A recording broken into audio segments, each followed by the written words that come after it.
Hi everyone, it's Sarah from Squeak Dreams here, and in today's video I'm going to talk about two of the most common health problems in guinea pigs. I'll describe bloat and gut stasis, how to recognise when your guinea pigs have got them, the steps you and your vet can take to treat them, and how to prevent them happening in the future. It's worth knowing some basics of guinea pig digestion first, which is more interesting than it sounds, I promise.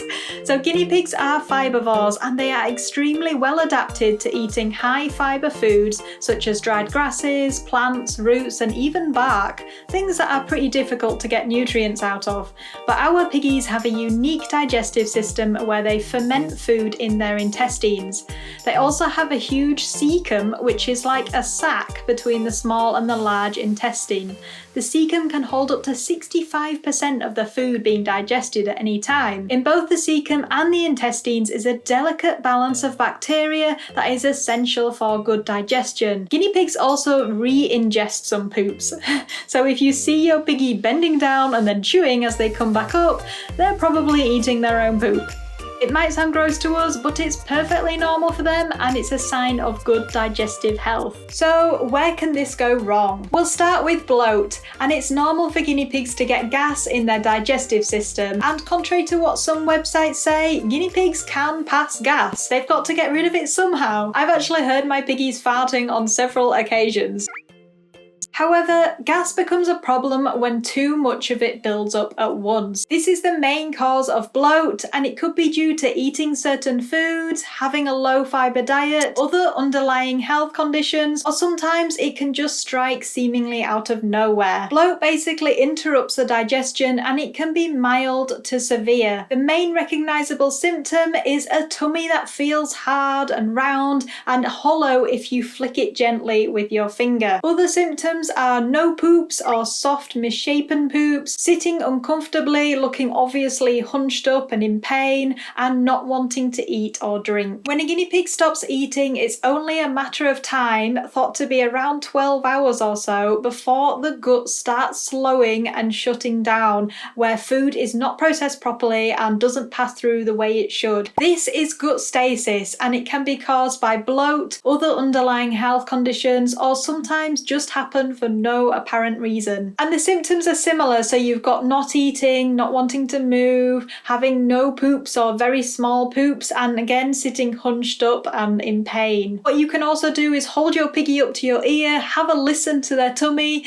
Normally you'll hear all sorts of gurglings going on inside there, but if it sounds deadly silent, then that is also a sign of gut stasis. If you're thinking these sound really bad, then you're not wrong. They can be fatal in guinea pigs, but if you recognise the signs early, you start treatment at home and you get them to the vet ASAP, the chances of your guinea pig surviving are significantly improved. Okay, so treatment is usually a gut stimulant and a painkiller used in combination. For the gut stimulant, it's usually imiprid, which is also known as metoclopramide, I hope I'm saying that right, or cisapride. Sometimes both these, as they work in different areas of the digestive tract. For the painkiller, a common one is metacam, and it might say oral suspension for dogs and cats on it, but it's okay for guinea pigs given the right dosage. I have read about vets being able to do some procedures such as drawing gas directly out of the stomach with a needle. Now, I've not asked my vet specifically about this, but I think you would have to see an exotic specialist for it,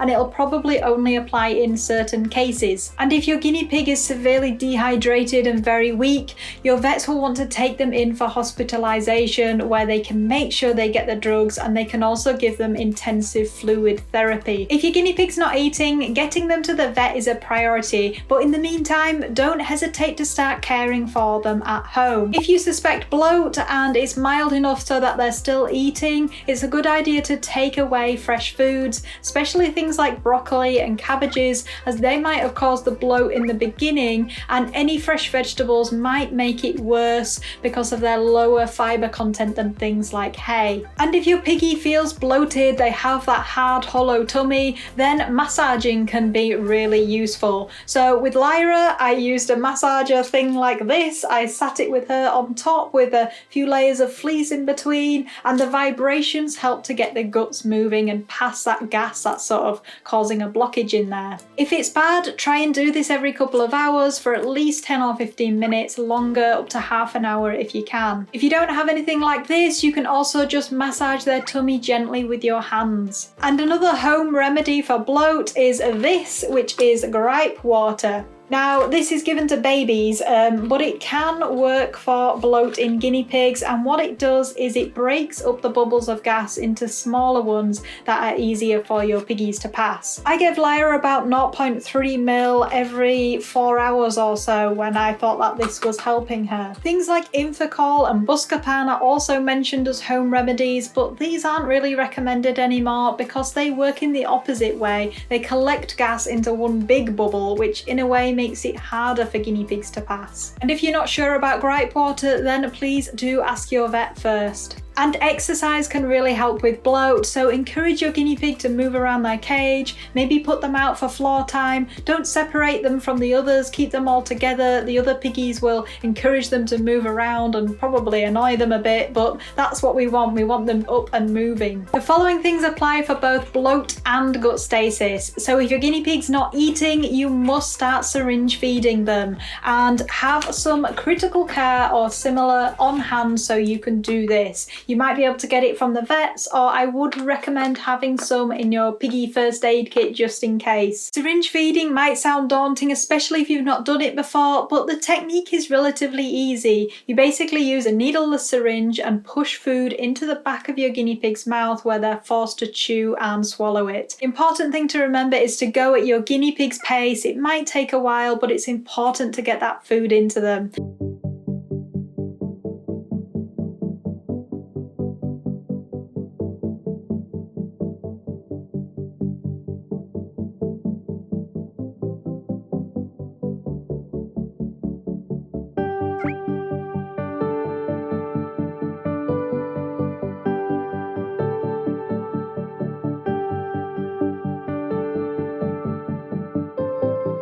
For more info on the technique, I'll post some really useful links in the description below. So alongside syringe feeding, it's a good idea to give probiotics to your guinea pigs.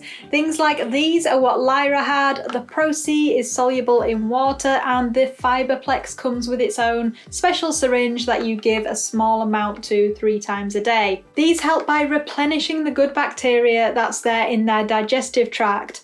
If they have an imbalance of bacteria, which might have been caused by another health problem, by bloat, by gut stasis, by something bad they've eaten, then probiotics are definitely a good idea. And if you don't have products like that on hand, you can also do poop soup.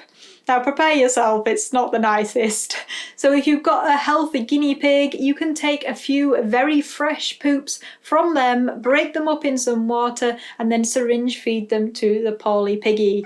This effectively transplants the good bacteria from the healthy pig to the poorly pig. And some people really do stand by this. It's also backed up by natural behaviour. So a poorly guinea pig might try and eat the poops or nibble on the poops of a healthy pig. Next up, make sure your guinea pig is getting enough fluids. So one of the things that happens with gut stasis is that the food just sort of sits there in the digestive tract. It keeps getting water drawn out of it, and it dries up and becomes even harder to pass, to move along. This is why fluid therapy is one of the best treatments for gut stasis. You need to avoid dehydration, and this is why fluid therapy can really help. So at the vets, they'll inject fluids under the skin, and they'll be able to get about 15 to 20 ml in one go at once. Rehydrating the piggy can really improve them, make them pick up and start wanting to eat on their own again. And finally, we've got stimulation, which links back to exercise that I spoke about for bloat.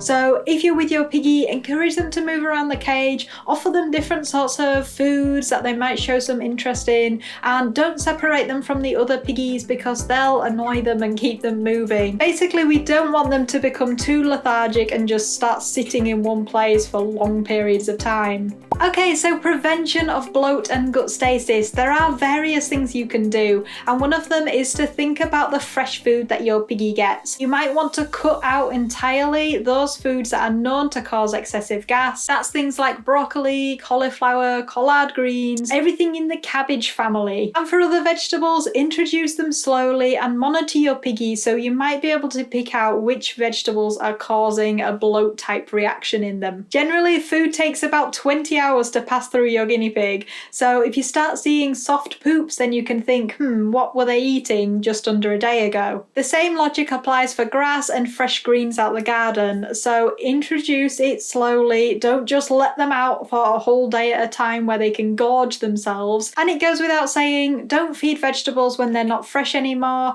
Make sure you wash them before you feed them and prepare them in a clean environment. Also, some people suggest letting cut up vegetables warm up to room temperature before letting your piggies eat them, as vegetables that are really cold straight out the fridge might cause an upset tummy too. And my advice is to focus on having a high fibre diet. Presenting hay in different ways to your piggies can keep them interested and keep them munching away on that all-important hay. I recently did a haul of some high fibre foods that I got for my own piggies, so I'll link that in the description and in the cards now, and that might help give you some ideas for different hays and different high fibre treats that you can get for your own pigs. Also, limiting the amount of pellets you feed or switching to a grain-free pellet can be good for some piggies that are prone to bloat. Okay, that's everything for this video, guys. I hope you found it informative and useful, and you now know the signs to recognize when your guinea pig has bloat or gut stasis. You can act quick and you can make sure that it's a good result. What I'd also recommend is getting some things like critical care and probiotics in the cupboard just in case, so they're there if you need them. But for now, I'll leave you the link to my health check and health guide video, which covers guinea pig health more broadly